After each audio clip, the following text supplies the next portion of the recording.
This is a story from Thailand, but it is not just a story about two shootings.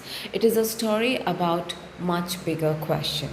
At what point does anger, frustration and personal conflict become so dangerous that a dispute ends in someone losing their life? In early August, in Thailand's Nonthaburi province, a 14-year-old boy carried out a shooting at his home and school.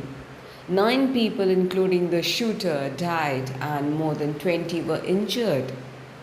The country was still coming to terms with the tragedy when, just days later, another shooting took place in the same province. This time, the accused was not a teenager, he was a former lawmaker. On August 10th, former MP Chalong Rirong went to a local government office where he had a long running financial dispute with a senior local official. The argument escalated, shots were fired. The officials were critically injured and later died. His driver was also injured. So, within just few days, Thailand witnessed two very different phases of violence. A teenager on one side, a former politician on the other. But there was one common thread. A firearm turned conflict into a irreversible tragedy. And that is why Thailand's government has now moved to tighten gun controls. Prime Minister Anutin Charnvirakul has suspended the issuance of new firearm purchase permits and ordered a review of existing licenses. The government is also looking at stronger monitoring of gun ownership and trade along with tougher enforcement.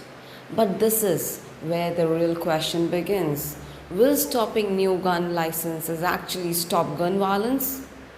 Probably not by itself, because a gun does not create anger. Anger can come from humiliation, from financial disputes, from bullying, from personal frustration, from a feeling of losing control, and sometimes from deeper emotional and psychological struggles. But when that anger exists alongside easy access to a lethal weapon, the distance between an argument and a killing becomes dangerously small.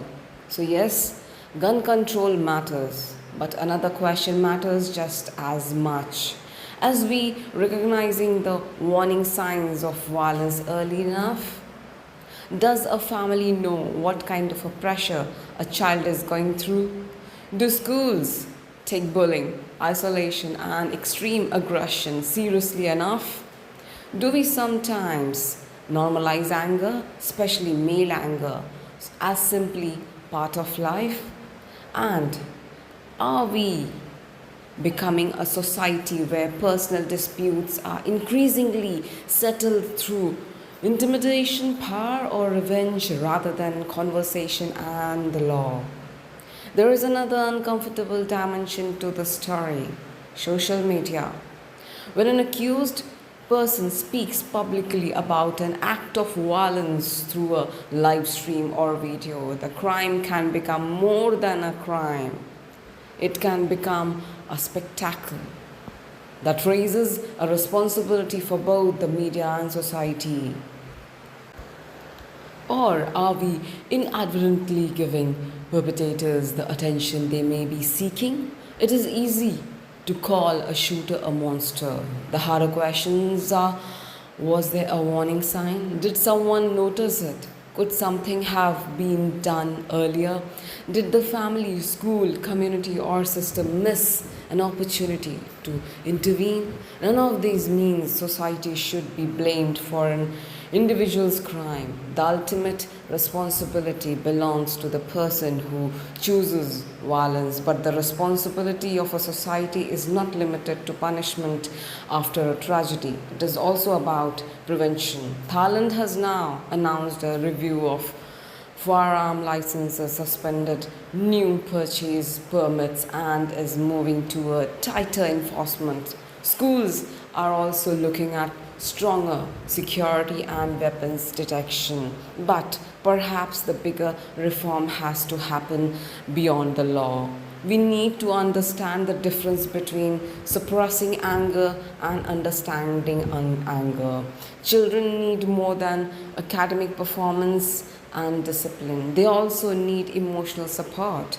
Adults need better ways to deal with conflict, and society needs to stop treating emotional distress as something that can simply be ignored. Because the question is not only who had the gun, the bigger question is who saw that person heading towards that point and what did we do?